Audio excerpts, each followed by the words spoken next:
briefing. Thanks, Jess. Good afternoon and welcome back to Downing Street for today's daily coronavirus briefing. I'm joined today by Dr. Yvonne Doyle, Medical Director at Public Health England. And before I outline the latest on coronavirus and the work that we're doing as a government to tackle it, I wanted briefly to update you about the Prime Minister's condition. It's great news that the Prime Minister has been discharged from hospital and is now continuing his recovery at Chequers.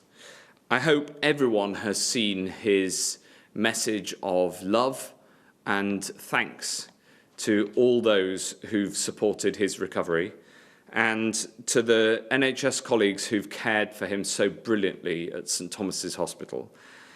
I know that they have cared for him as they would care for anybody in this country, and it's one of the things that makes me so proud that the NHS is there for us all and can give its very best to every single person and has been able to throughout this crisis. I know that all of his thoughts are with those affected by this illness. And of course, the government is working constantly through our coronavirus action plan. And the aim is to protect life and to protect the NHS, both by slowing the spread of the virus to flatten the curve and by ensuring that the NHS is always there for you and always has more than enough capacity to meet the demands that are placed on it. Today marks a sombre day in the impact of this disease, as we join the list of countries who have seen more than 10,000 deaths related to coronavirus. The fact that over 10,000 people have now lost their lives to this invisible killer demonstrates just how serious coronavirus is and why the national effort that everyone is engaged in is so important. According to the most recent figures, 282,374 people have now been tested for coronavirus. 84,279 have tested positive. Across Great Britain, the number of people admitted to hospital with coronavirus symptoms is now 19,945. And of those who've contracted the virus, 10,612 have tragically died. Our sincere condolences are with all of them, with their families, their friends. Their grief is our grief. And their stories will not be forgotten. On Friday, I said that staying at home this Easter weekend would be a major test of the nation's resolve.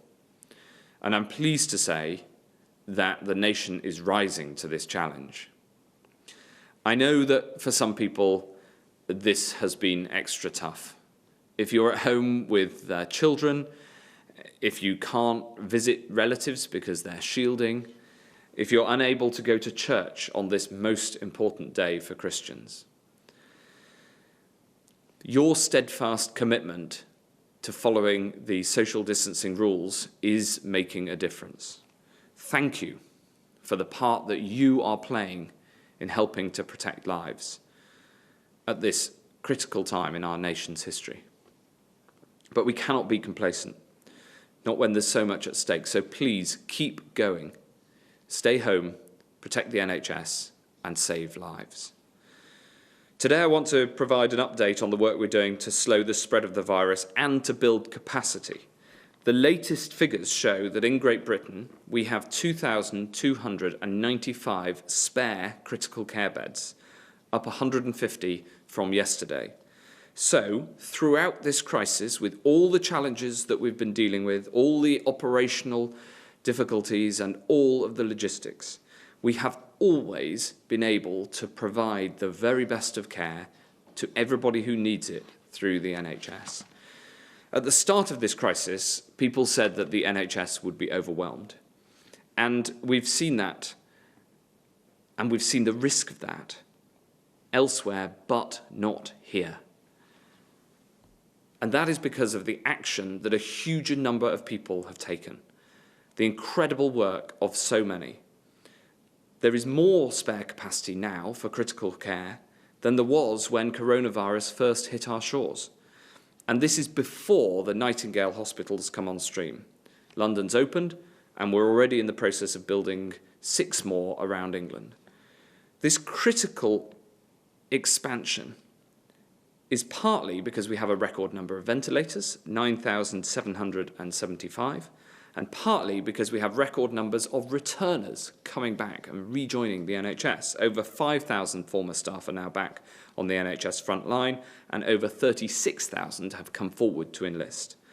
And this bolstered capacity has been backed by substantial financial support. As the Chancellor has said, whatever our NHS and vital public services need during this time, they will have. But of course, there's always more that must be done. So we're increasing the amount of PPE, and I'm glad to say that there are now record amounts in the system. And we need the right amounts of medicine too. And I can assure everyone that we're working very closely with the pharmaceutical supply chain and hospital pharmacies so that the right medicines are there to treat people. And I'm glad to see the reassurances that have been provided today that everybody can have the medicines they need in order to get the care that they need. And when we debate the operational challenges we face, I want to be transparent about every single one. Let us not forget that the core measure of NHS capacity, which is what matters to you when you or one of your loved ones needs it, is whether you can get the best care if you catch coronavirus. On that, we are succeeding. And in fact, succeeding more with each passing day. I also wanted to provide a brief update on this work on personal protective equipment, which is so important for NHS and social care staff. I pay tribute to our health and care staff, who this weekend, just like every weekend, are giving the very best possible care. On Thursday, on streets, front doors and balconies up and down the country, we've seen the esteem with which the whole nation holds our carers, the people who make the NHS and social care what it is. And we owe it to them to get them the equipment that they need. On Friday, we published a comprehensive PPE plan, which is based on everyone using the right PPE according to the agreed guidelines. And daily, we're delivering millions of items to the front line. Now, I know that there have been questions also about gowns. In the last 2 days, 121,000 gowns have been delivered around the country, and more are going out today and in the week to come. So we're working very hard to resolve all of these individual logistical challenges. It's worth saying that the average time for dealing with PPE queries has gone down from 6 days in March to an average of 2.5 days over the past week. And since we published the plan last week, I'm delighted that the sheer number of businesses that have come forward to help with our PPE effort, even over the bank holiday weekend. Thank you to all of you and to all those who are involved in this enormous Herculean effort on PPE. And I know that we'll see many more businesses coming forward, and I look forward to it. Testing, of course, has a huge role in our response, and we have discussed repeatedly testing at these press conferences. I'm pleased to say that 42,812 NHS and social care staff and their families have now been tested. And as we ramp up our ability to test in large numbers, we also need to make sure we have the ability to trace contacts just as effectively. And so today I wanted to outline the next step, a new NHS app for contact tracing. If you become unwell with the symptoms of coronavirus, you can securely tell this new NHS app. And the app will then send an alert anonymously to other app users that you've been in significant contact with over the past few days, even before you had symptoms, so that they know and can act accordingly. All data will be handled according to the highest ethical and security standards, and would only be used for NHS care and research, and we won't hold it any longer than it's needed. And as part of our commitment to transparency, we'll be publishing the source code too. We're already testing this app, and as we do this, we're working closely with the world's leading tech companies and renowned experts in clinical safety and digital ethics so that we can get this right. I want to thank all of these world-leading experts who've been involved. The more people who get involved, then the better informed our response to coronavirus will be. and the better we can protect the NHS. Her Majesty the Queen spoke for all of us, as she so often does, when she said that Easter is not cancelled and that we need it now more than ever. This is an uncertain Easter for so many people. At a time when we normally come physically together, we must stay apart. It runs counter to every human instinct and every intuition that we possess, but we must persevere. Because if we follow the rules and slow the spread of the virus, then each new day will bring us closer to normal life. And we can enjoy Easters to come, safe in the knowledge that when it mattered, we did our bit and rose to the challenge. And we put our loved ones, we put our NHS staff, and we put our local communities first. So please, this Easter, stay home, protect the NHS, and save lives. I'm now going to hand over to Yvonne to take us through the charts and the information. Thank you, Secretary of State. We have 4 charts to show today, and the first one is on the use of transport. And on this slide, you can see that all forms of transport have reduced greatly, particularly rail and tube. But also, motor vehicles have declined recently as well. Thank you. Could I have the next slide? This slide tells us about the new UK cases, and we can see here on the 12th of April that we have had 4,500 cases done through our NHS and Public Health England offer of testing, and now coming on stream increasingly is the drive-through testing of key workers and the NHS staff, and that is bringing us in now 838 yesterday and today 838. So an increasing enhancement of the testing capacity. And then on the next slide, we can see the slide about people in hospital beds with COVID-19. And here we can see the trend has been increasing for London, but now we're beginning to see London stabilising, dipping, rising, dipping again, so probably a more stable pattern for London. But on the other hand, for Great Britain, we do see other regions now beginning to increase, particularly the northwest and the Yorkshire area as well, and the northeast. So it is very important that the message about staying at home and social distancing is adhered to, because we are certainly not past this virus damage yet. And then finally, on the final slide, we have the global death comparisons. And here we can see where the UK is. It's somewhere in the middle. It's tracking France. It's looking close to the Italian trend at the moment. But this is still early days, we would stress, in understanding deaths. And we can see where other countries have higher increases in their deaths at the moment. So those are our 4 slides. Thank you very much. Thanks very much indeed, Yvonne. And if we go to the BBC, we've got David Shrickman. Health Secretary, thank you very much indeed. Yes, if I may ask about on this day that we've passed this very sombre milestone, as you put it, of 10,000 deaths, what is your reaction to the comments of one of your own advisors, Sir Jeremy Farrar, renowned international expert on infectious diseases, that the UK may be on course for the worst outcome in terms of death toll in Europe? Well, I think that sort of comment merely reinforces the importance of the central message, which is that people should stay at home because that protects the NHS and saves lives. We get advice from all sorts of experts, and we take it all very seriously. And we assess it throughout. Now, the future of this virus is unknowable as yet, because it depends on the behaviour of millions of people and the great British public. The good news is that so far we have managed to start to see a flattening of the curve, because people are following the social distancing measures by and large, and also that the core goal of making sure that NHS capacity is always above the demand for NHS services has been achieved.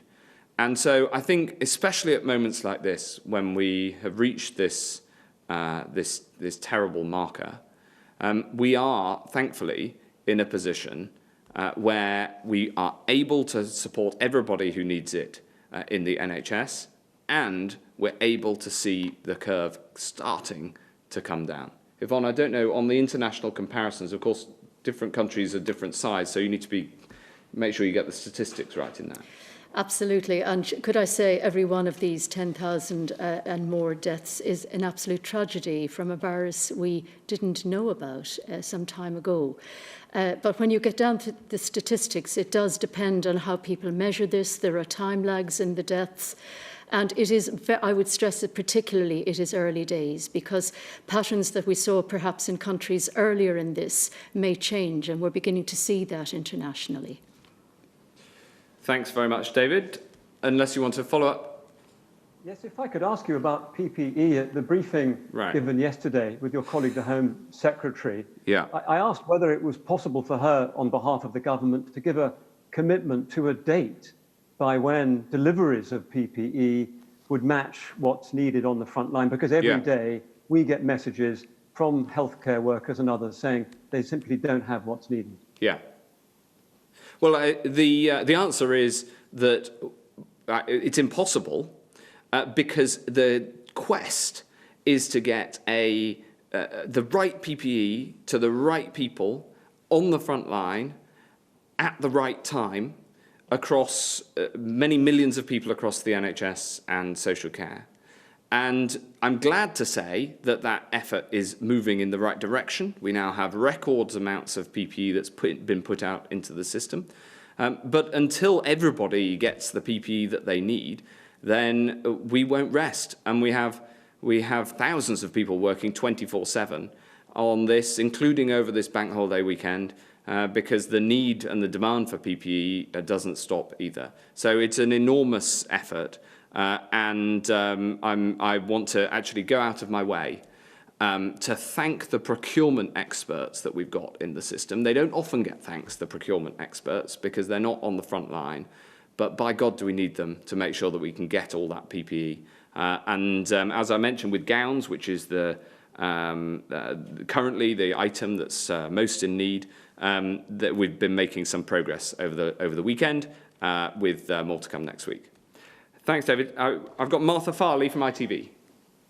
Thank you, Health Secretary. A question to you, if I may. The Royal College of Nursing has issued new guidance to its members, telling them that if they haven't been given the appropriate PPE and that there's no other way of treating a patient without reducing risk, then they should refuse to work rather than compromising their own safety.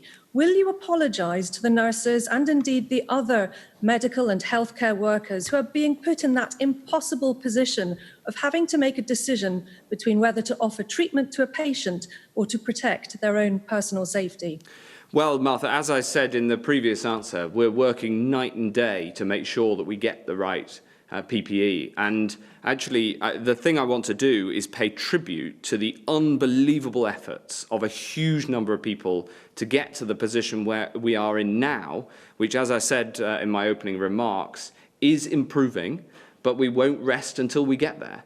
So I work closely with the Royal College of Nursing on these matters, on other things. In fact, I was in contact with them only earlier today because it's so important that we get this right. Nick Martin from Sky. Very good afternoon. A question first to the Secretary of State and then Yvonne Doyle, if I may. Secretary of State, you paint a relatively positive picture of where we are within at the moment, but there is a very different picture being painted within our care and nursing homes. I spent a full day in a nursing home the other day, which a full floor had been devoted to elderly patients suffering from coronavirus. And I witnessed flimsy PPE, overstretched staff, a lot of illness, and unfortunately some death of some of the residents. And what's been coming back from what I witnessed from the care sector is that they are crying out for tests. Homeowners have been telling me that they're not getting regular tests for staff and residents, but crucially for those being transferred from hospitals to the care sector, and that they are operating in the dark. And I tell you, if my inbox is anything to go by today, the care sector is watching this right now and is desperate for you to tell them that they will get regular tests so they can end this lottery. Can you give that guarantee to them? Yes, I can, Nick. That is coming. Last week we were able to open up testing to staff in care homes. Throughout this, there's been the availability of testing on a clinical basis within care homes, as you mentioned.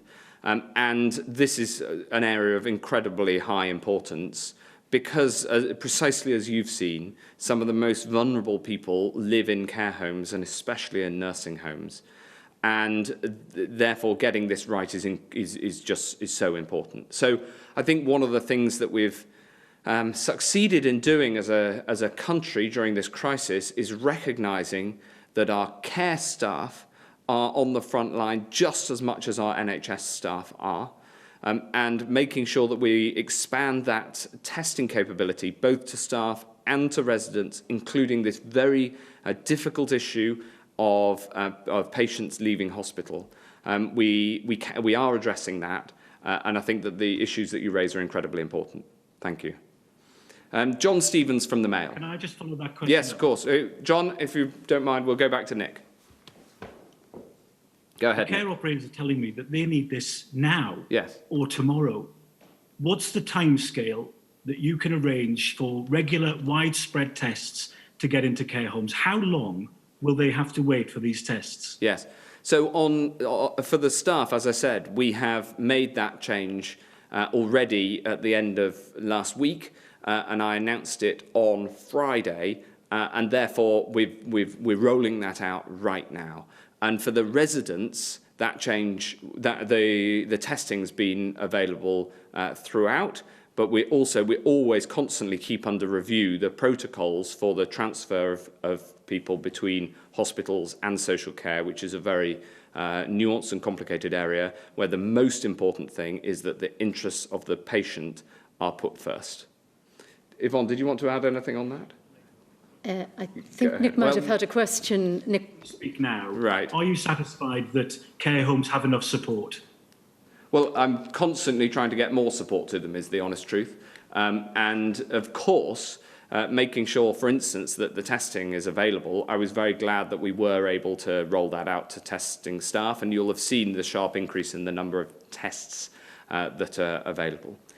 Happy to add to that, Nick. I think you might have had a question, but let me say this is very much on our radar as well. We're very aware through our local health protection teams and our connections with our local directors of public health and through the local resilience fora about the care homes. We profile them now in a way that perhaps was never done before. And this is very valuable for us going forward as a country, that we have a truly integrated approach to care. And yes, testing does occur in the nursing homes, but we have more to do. Nursing and care homes, we understand there is much more to do here to get to every last quarter where there is anxiety, where the most vulnerable are, and our guidance has taken account of this to simplify what people actually need at the front line in that sector. Yeah. Anything more, Nick? No, thank you very much. Okay. John Stevens at the Mail. Thank you, Health Secretary. Do you have updated figures on the number of NHS workers who've died after getting coronavirus? And what are you doing to establish the reasons why? Yes, this is a really important question. I don't have an update on the figure of 19 NHS staff who've died that I gave yesterday. But what I can tell you is that we are looking into each circumstance to understand as much as is possible, how they caught the virus, whether that was at work, outside of work, and the clinical setting that they were working in, and making sure that we learn as much as we possibly can, and therefore, of course, protect our health workers as much as possible. Yvonne. Thank you, Secretary of State. This is of great importance scientifically as well, that we understand why the infections occur in hospitals across healthcare staff and what the avoidable factors in that might be, and that is something that is under investigation at the moment.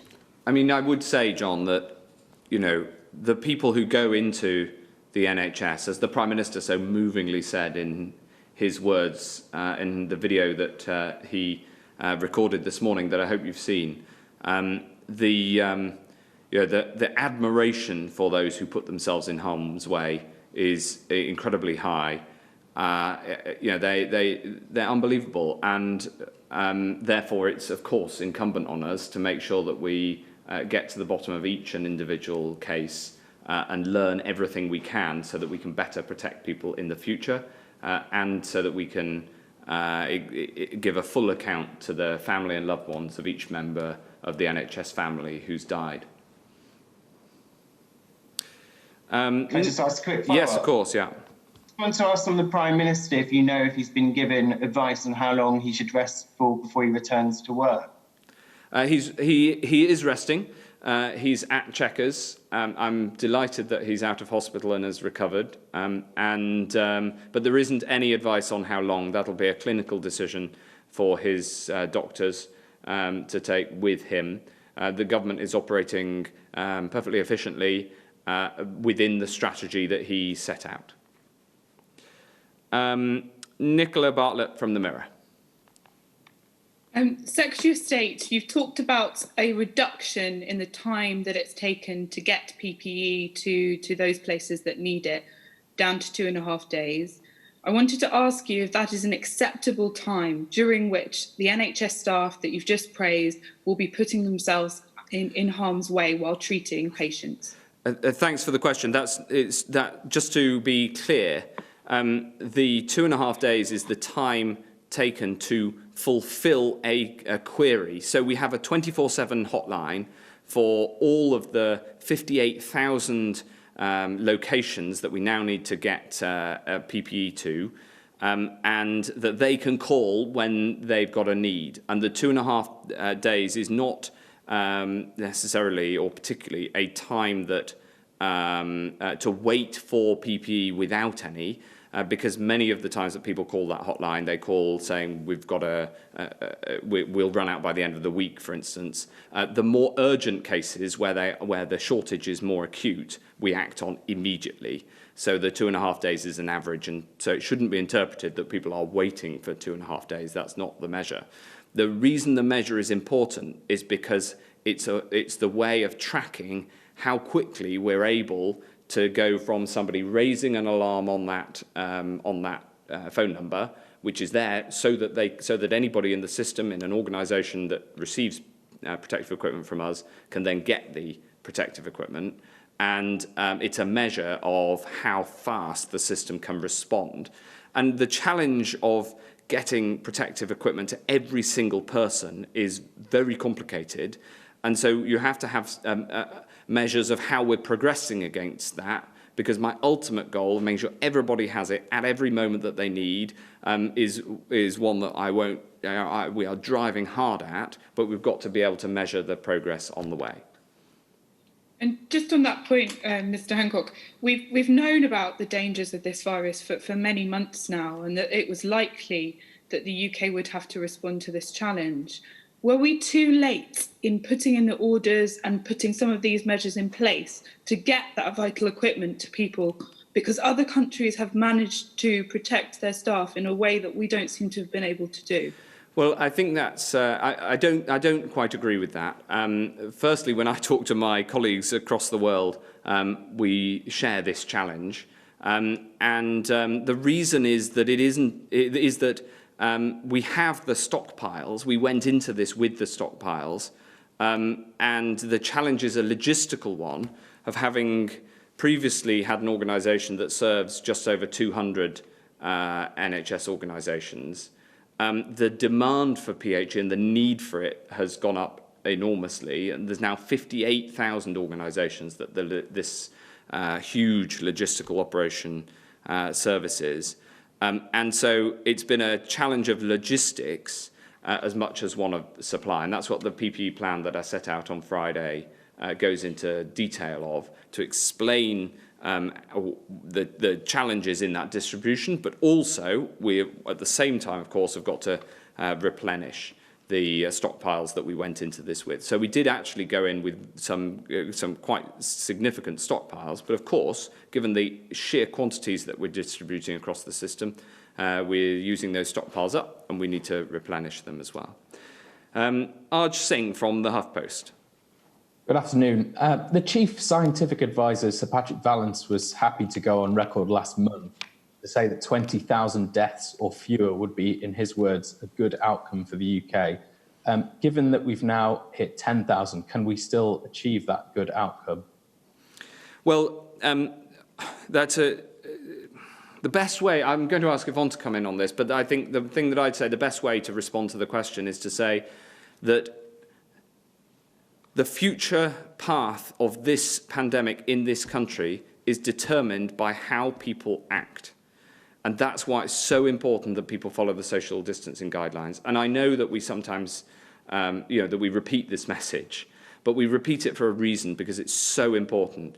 You know, the twin goals of having the social distancing guidelines followed so that we reduce the spread of the virus, and at the same time making sure that the NHS capacity is always there to treat people. These are the most important measures that we've got. And for discussion about PPE is important, and discussion about gowns and medicine shortages, all of these things are important. But the capacity of the NHS to treat every single person, and the behaviour of everyone in this country to do their bit to flatten the curve are the most important things that we can possibly be doing. And so predictions are not possible precisely because they depend on the behaviour of the British people. And I'm really glad that at the moment the British people this weekend are doing their bit. Yvonne. Thank you, Secretary of State. And I would absolutely agree with this, because just as we're learning about the virus and its behaviour, we're learning about deaths and why deaths are occurring in the way that they are, and can we actually do anything more than we're doing. And at the moment, at this stage of this epidemic, by far the most important thing to do is exactly what we're doing, which is social distancing, breaking the chain of transmission and shielding the most vulnerable, which is an absolutely crucial element of this. And we are watching that day by day, sometimes many times a day, including what is happening with deaths. So that's what we need to do for some time to come. Thanks very much, Arj. Jill Lawless from the AP. Thank you very much, Mr. Hancock. You and the Prime Minister today have both been paying tribute to people who work in the NHS, and you've both highlighted in particular those who come from overseas. I mean, do you think that when this crisis is over, the government should be asking itself whether it has the right policies, both in terms of funding and organising the NHS, and also in terms of immigration? Because we've seen an awful lot of people who work in healthcare and social care and do vital jobs have been classed as low-skilled workers and told they're not a priority. Well, I'm not sure about that. Firstly, we brought in the NHS visa precisely to be able to attract people from around the world to work in the NHS. And I'm incredibly proud of the people who've come to this country to work in the NHS. And you're right, yesterday I highlighted the fact that, tragically, a disproportionate number of those in the NHS who've died are people who came to make their lives here and to work in the NHS and have given their lives working in the NHS. And I pay tribute to them, and I want to acknowledge that. But I would say that in terms of immigration policy, the NHS visa is precisely a reflection of our respect for and an admiration of those who've come from overseas to work in the NHS.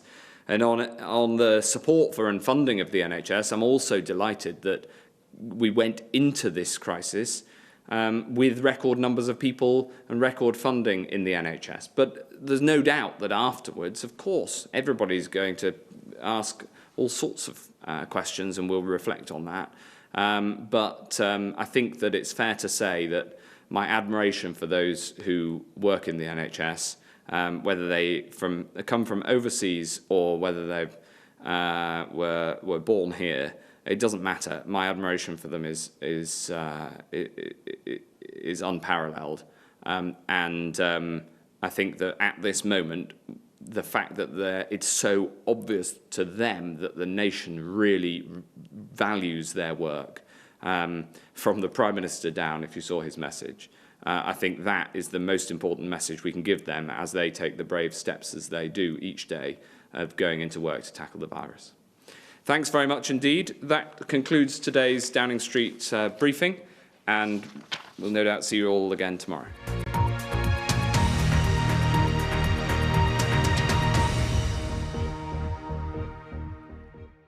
See the headlines as they happen and watch BBC News live in the app and get the full story with bbc.co.uk/news.